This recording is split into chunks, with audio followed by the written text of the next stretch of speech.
Parliament this evening for this briefing. Um, my name remains Ikenga Ugochinyere Ika1, born in Akoko, elected by the people of Idato, North and South, to represent them at the House of Representatives in a landmark victory that was won while I was in exile. Always grateful to God and to our people for that great favor.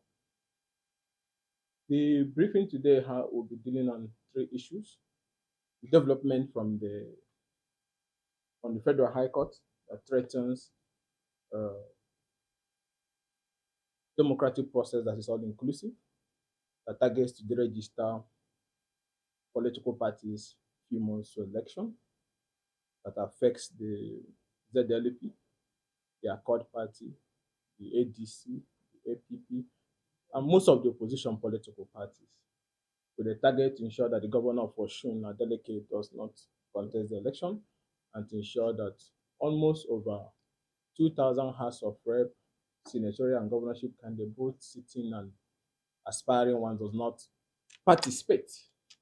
And also have to take a look at the judgment on the timetable and also on nefarious, bloody, criminal activities that some officers of the Nigerian police force in Imo that have been involved in, that have led to death, forced disappearance, and kidnap of innocent citizens in Imo that have created the air of fear and uncertainty, and also portends danger for our people's march to the general election.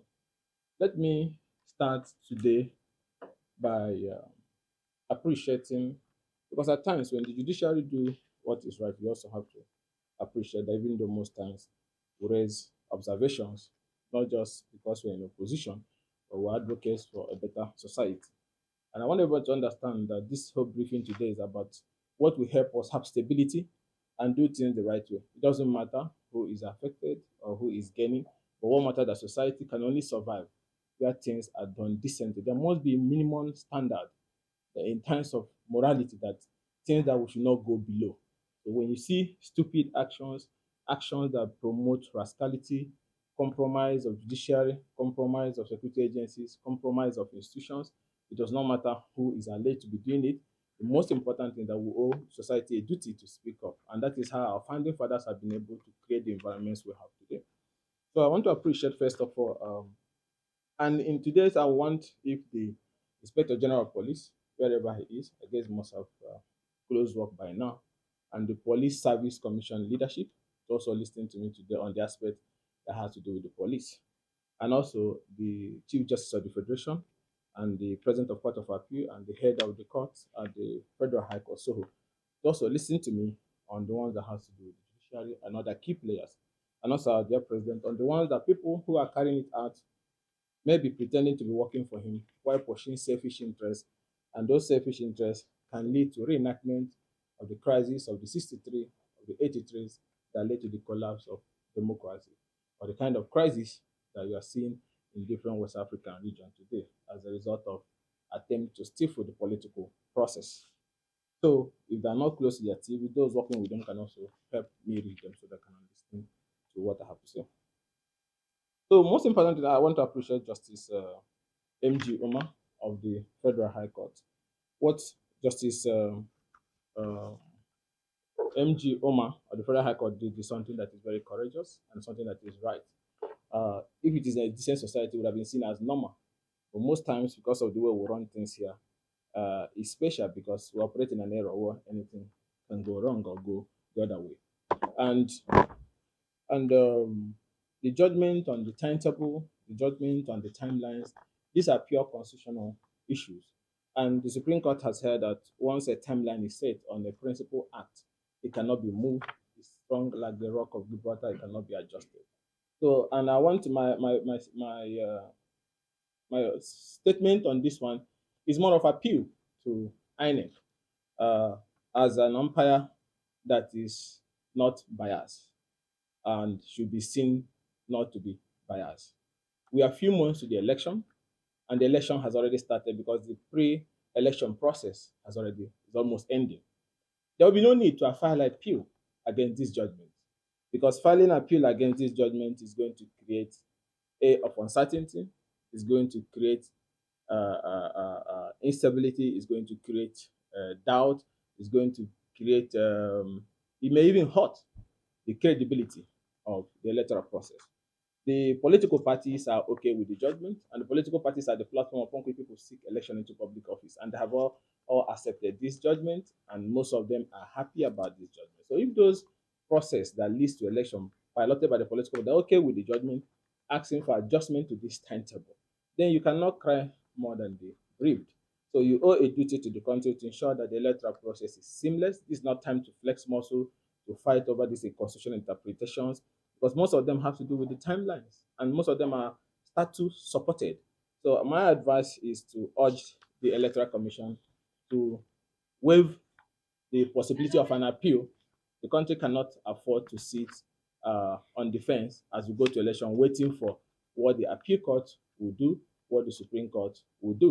So what I will advise is that INEC should adjust some aspects of this timetable on substitution, some aspects of this timetable on end of campaign, some aspects of this timetable on publication of particulars, and so on and so forth, and allow Nigerian people to feel, peacefully go to this electoral process. There's already a lot of tensions all over the country with the crisis left, right, and center. So appealing at a point that political process is almost 40% done will create uncertainty. Political parties are adjusting some of their timetable to take in new members and going to do new primaries. So these new candidates that are going to come on board, there will be so much tension when we start rushing to appeal court, start going to federal Supreme. After election, if you feel, you can also seek the leave of the court to appeal and get interpretation. Well, my point is that the political parties yesterday, when I saw most of their leaders, have resolved that in the event of an appeal, all of them will seek to be joined. And imagine when the whole political party in the country seeks to be joined, we're going to stay in the appeal court waiting for interpretation, and the electoral process and timetables are going on. It will create instability. So I salute the Federal High Court Special Justice M.G. Umar for the landmark judgment on these aspects of this timetable that have given room for further substitution of candidates and for further participation of some excluded Nigerians in the electoral process. And democracy is all about participation, it's all about inclusiveness, it's all about allowing the people to have the chance to choose the best in a situation where you have a lot of people all projecting to be the best. So anything that gives room for more participation should be welcomed. And on that note, I want to appeal to the INEC chairman and the leadership of the commission as an advocate that is always in defense of democracy, as a leading lawmaker in the opposition, and as an apostle of rule of law, and as one that is representing a constituency that also agrees with that judgment, that this judgment is in national interest, is in support of democracy, and there will be no need to appeal. Appealing it to be unpopular and will not be acceptable to Nigerians and most political parties. And on that note, I urge that the Electoral Commission, in the interest of credibility of the electoral process, in the interest of certainty for the electoral process, does being any idea of appeal, assuming they have anyone, that such an appeal will create the impression that the Electoral Commission is crying more than the brief and is biased. And the country does not want screaming headlines of appeal court this, Supreme Court this, while people are doing voting. So on that note, I appreciate the Federal High Court Special Justice M.G. Umar for the wonderful work he has done in giving strong constitutional interpretation, and also appeal to INEC to also, in the spirit of the credibility that the chairman is trying to do, to ensure that we do not appeal to create uncertainty. Over to a worrisome development. And this, I will come back to the issue of the nefarious activities of the Tiger Base in Imo, the forced disappearance, the killings, the abductions, and the framing of people for terrorism, where a state police is now turned into a private army of a government. I'll come back to that, and I hope by that time the IG will have also joined our broadcast. So now I come to the issue of a worrisome development that developed some few days ago at the Federal High Court. And I want Nigerians who have their constitution, this is not a lecture, it's a briefing, but then I want Nigerians who have their constitution to open section 225A. 225A. I will come back to why I say you should open section 225A. So that you'll be reading it before I get to that point. At that point, I also want the heads of our court, both the CJN, both the Federal High Court, both the NJC, that is supposed to ensure high level of discipline in the court, and also the Nigerian Bar Association also pay attention to this. So a few days ago, a judge of the Federal High Court, Justice Leafy, and with all due respect to him, but most of his judgments in time past have raised some controversies and serious pressure on our political process, especially has to do with issues around rivers, issues around PDP, and so on and so forth. There was a strange case that was filed by a group of I don't want to use word that's are not to be used on TV station, but whether people are looking for I don't know the right word to use for the group. They call themselves National Forum of Former Legislators. Now, who filed a suit? I think sometime by December 2025, and they started it around January this year. Now, seeking to deregister almost all the political parties in the country. Now, seeking to deregister the ADC, seeking to deregister the ZLP, seeking to deregister the Accord Party, seeking to deregister the NRM, seeking to deregister the APP, also the party upon which I'm running. I'm not just speaking on this because I'm running under the APP. I'm also speaking to you as somebody who knows the consequences of such. I won't put. I don't want to call it political madness, but I don't know the word to use for it. But I don't want us to, for those who are not born or those who have not read history, the crisis of the 63 of the 83 that led to a democratic crisis that engulfed the republic. That when people are already in an electoral process, candidates have emerged, thousands of them for senate, for rep, for governorship, for presidential, and so on and so forth. And somebody is in a court seeking to register those entire political parties. What kind of anarchy do you think we want the country to go through? And I know that the president, being one who fought for democracy, fought all the way into exile, fought in Nedeko, I don't think the president will want that legacy. But then, when you have a situation of overzealous politicians who are looking for food, who are desperate for power, and trying to hide under the name of the president to wreak havoc, it's on that point I will tell the president that you have to find out what they are doing, because what they are doing have the potentiality or the capacity to engulf the whole country into crisis and lead to crash of our democracy. Now, why I said you should look at 225. This case was filed, and then when people came to court, you can imagine a situation where a case is in court, and then the judge comes to court and says, I must hear everything today. Application one, I must hear it. Ruling. Now, we'll keep the ruling till the end of the day of judgment. Strangely, things was happening in court, people were complaining, and then they will change parties, they will change their filings without the leave of the court. The judge will say there's no problem with that. A lot of rules were broken, which raised suspicion and doubt about what is the intendment of those doing these cases and the person presiding over these cases. And also, that was on 21st January, that was 2026. Those who filed the case, one young man like that, he was always trying to find where he can find political survivor. His political career has always been on the low side, I think from BBC or something. I don't even know his name. Now, they made a fundamental error in the process they filed when they filed an application seeking to amend their originating summons. And then on the procedure which they adopted, which is completely wrong before the court, because the rule does not permit the joinder of parties by an application for amendment. The rule provides for how parties can be joined. So the plaintiff process was challenged by the parties as the court does not have the jurisdiction to entertain the suit, having been filed by an incompetent plaintiff. So at the proceeding of 24th March 2026, Honorable Justice Leafiu proceeded with the hearing of the plaintiff application for amendment. The plaintiff counsel withdrew the prayer seeking to deem the incompetent amended registration summons as properly filed, and that the relief having been withdrawn was struck out. Then on 27th April 2026, Justice Leafiu delivered his ruling on the plaintiff application of 21st January and granted it. Very interesting too. The court went ahead to deem all the processes as properly filed and served, despite the fact that there was not relief for deeming other being before him. So the court even went a step further, took into consideration extraneous factors and facts not before him, and wrongfully abridged the time prescribed by the rules of the court for the defendant to file their respective defense, despite the fact that there was no application for abridgment of time by the plaintiff. The plaintiff didn't even ask for abridgment, the judge had to abridge for him. Now, a clear denial of the right to fair hearing and order that the defendant must file within 3 days, whereas the rule of the court provides for 30 days, which the defendant may file their respective defenses. Now, aggrieved by the ruling of the court, our own party also, APP, and Accord Party filed their respective notice of appeal against the decision of Justice Leafiu, seeking, among other things, an order of court of appeal setting aside the said ruling of 27th April 2026. Now, the two political parties, that is Accord and APP, filed motion on notice for stay of proceeding before Justice Liffey as quickly as possible, even before the record of appeal was transmitted.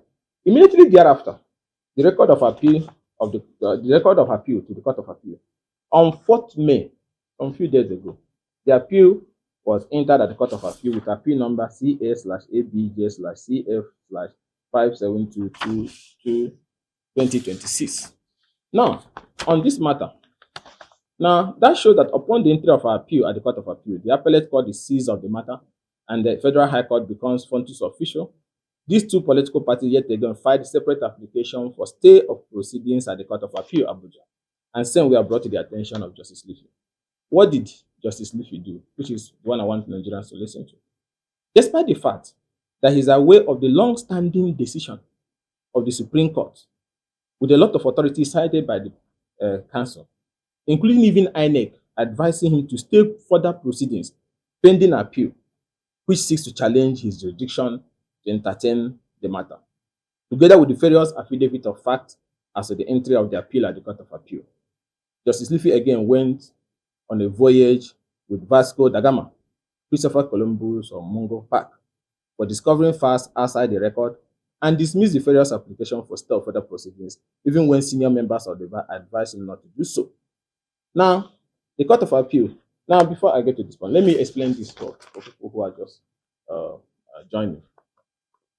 This suit, you need to understand, is a suit seeking to wipe from the ballot papers all candidates of ADC parties, all candidates of Accord party, including Governor Deleke of Osun, all candidates of APP, our own party too, all candidates of NRM, all candidates of ZLP, and other numerous political parties.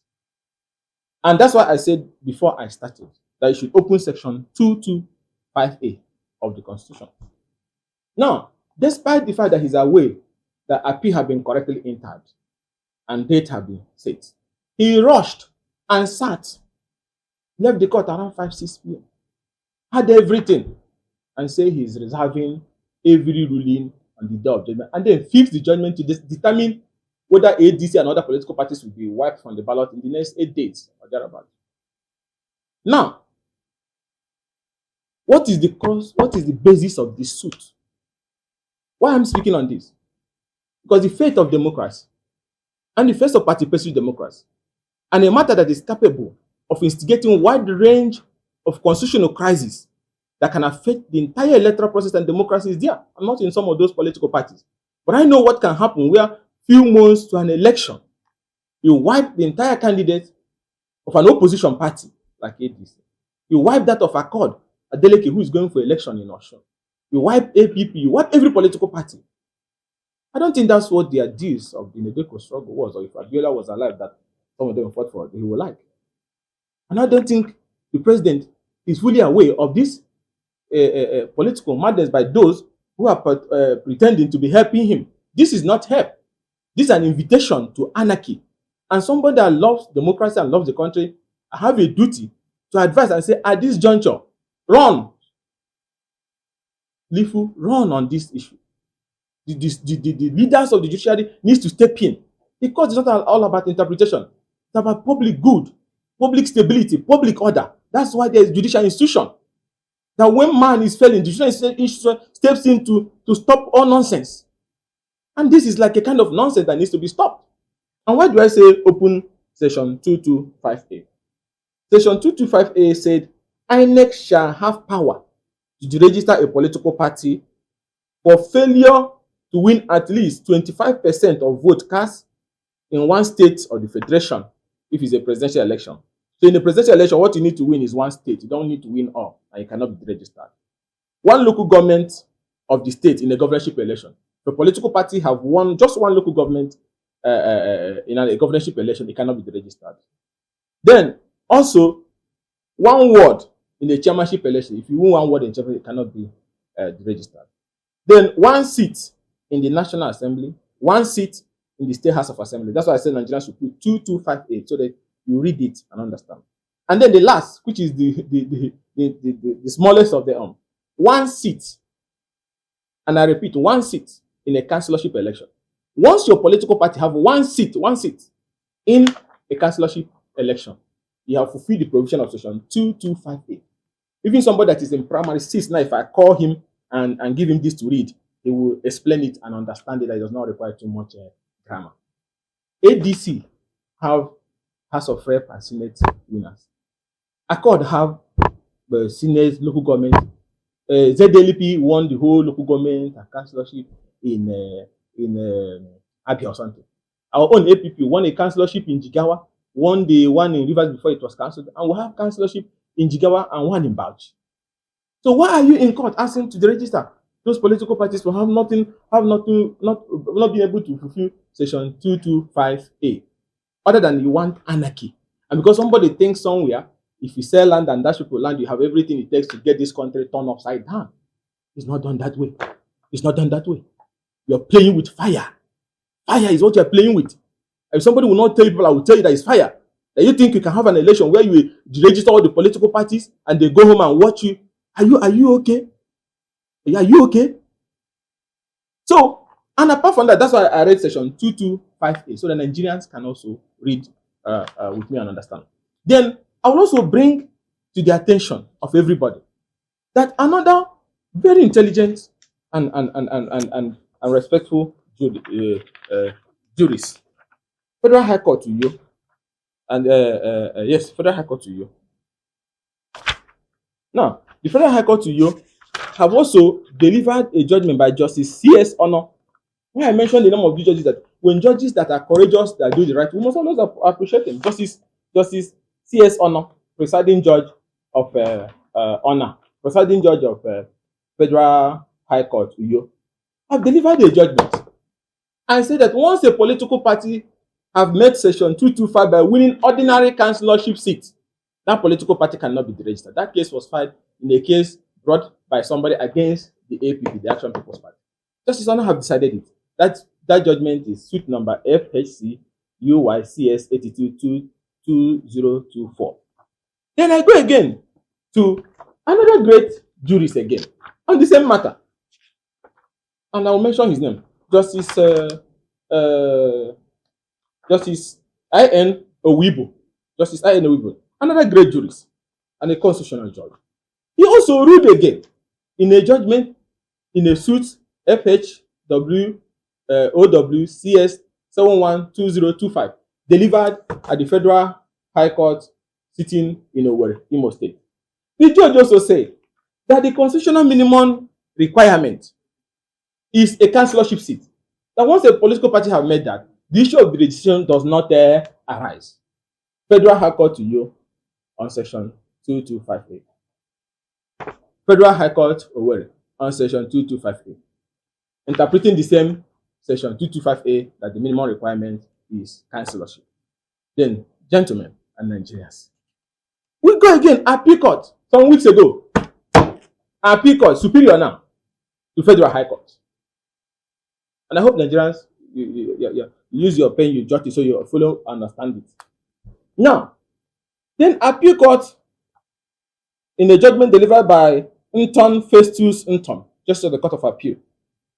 And Justice, hold on, because it's good when you see judges who do this thing. You write in, you have to mention them. Nigerians need to know that we still have great people there. Justice Onyebisi Omoleye, presiding Justice Court of Appeal, Owerri, and Justice Mohammed Lawal Abubakar. So Justice Mohammed Lawal Abubakar, Justice Onyebisi Omoleye, and Justice Intern Festus Intern. This eminent jury of the appeal court. In an appeal again, this one against APP, settled the matter and said, upheld this judgment of the Federal High Court to your Federal High Court to Owerri, that the minimum requirement for a political party to exist is winning a councillorship seat. All these political parties that they drag before the other court have met all these requirements. So, section 225A says minimum councillorship. Federal High Court to you says minimum councillorship. Federal High Court to Owerri says minimum councillorship. Appeal court of the country said minimum councillorship. Then Justice Liffey of a Federal High Court starts to hear the matter again, a matter that has been decided The judgment have been fighting that, oh God, these things have been decided, strike them out. He said, I will rule on it on the day of judgment. Going by past judgment on that threw PDP into crisis, threw other opposition parties into crisis, created crisis even in rivers, one has to be worried. Are we worried? Yes, we are worried because of the pattern. And that's why we need to let everybody know. And if the CJN is watching, you call him. The court is a public institution. The court is a national institution. The court belongs to all of us. Once his image is lowered, you have opened the door for anarchy. So it's not your own. It's the people's own. After God, that we're going to answer to when we leave this state. That is what we answer to on earth. So you don't do anything with it. It's not your own. You must be in line with the law. It's not only doing justice, but justice, as we are taught, must be seen to be done in everything. The image is even more important than the output. Now, these things have been decided by the Constitution, decided by the Federal High Court to Owerri, Federal High Court to Uyo, and the Appeal Court. And you refuse to dismiss after they filed the application that the whole thing is incompetent because they have all been decided. And then you rush it, abridge time for them, even when there was no application for abridgment of time. And then you have fixed judgment in the next 9 days. But as God will have it, Nigerians and those listening to me, the Appeal Court 3 days ago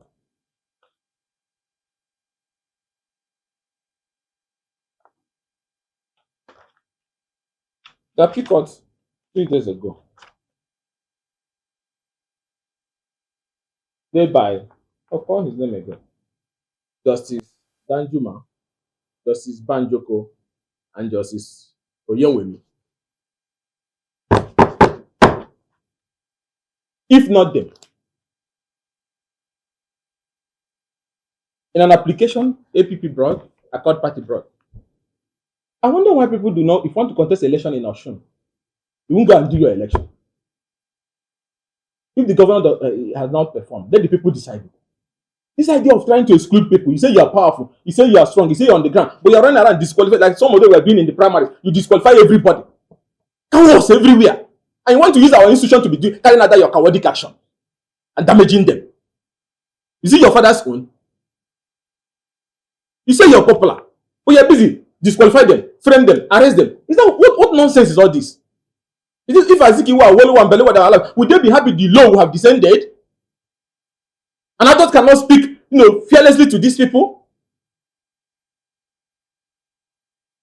If you don't like Adeleke, you meet him at the polls. You want to deregister a court party so that the man will not be on the ballot. And you say you're powerful, you burn down institution, you destroy the trust people have in institutions to achieve that. You knock off over 1,000 House of Rep and Senatorial candidates. You knock me off from the ballot. Then you're an Odogwu or what? In a matter that 2 federal high courts have decided, Appeal Court have decided.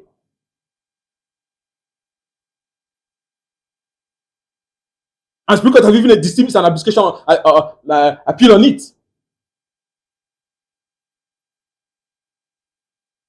So, fellow countrymen, Justice Danjuma, Banjoko, and Oyewumi on Friday, some few days ago, at the Court of Appeal, an appeal number CA/ABJ-CV 5692026. Finally, granted a stay of proceeding, arresting the move and proceedings of Justice Liffey not to do further or take any further steps, including delivering that judgment that he plans to deliver in 9 days. And I think Nigerians must applaud the Appeal Court for playing that role for quick judiciary is known for intervening when it was used like anarchy is to set in, and adjourn the matter to October 2026. They should have adjourned it to January 2031 after well, you can go and seek the interpretation. But let's obey the spirit of democracy, which is participation, inclusiveness, the people's right to choose who they want. So that have been stated. But why I'm also raising that concern is that I've been hearing from I don't want to. I'm trying to, because sometimes you TV stations tell me not to be using certain ones. I've been holding myself because of those words, because I don't know what those things. There's a way it makes me feel. But I try to use those words.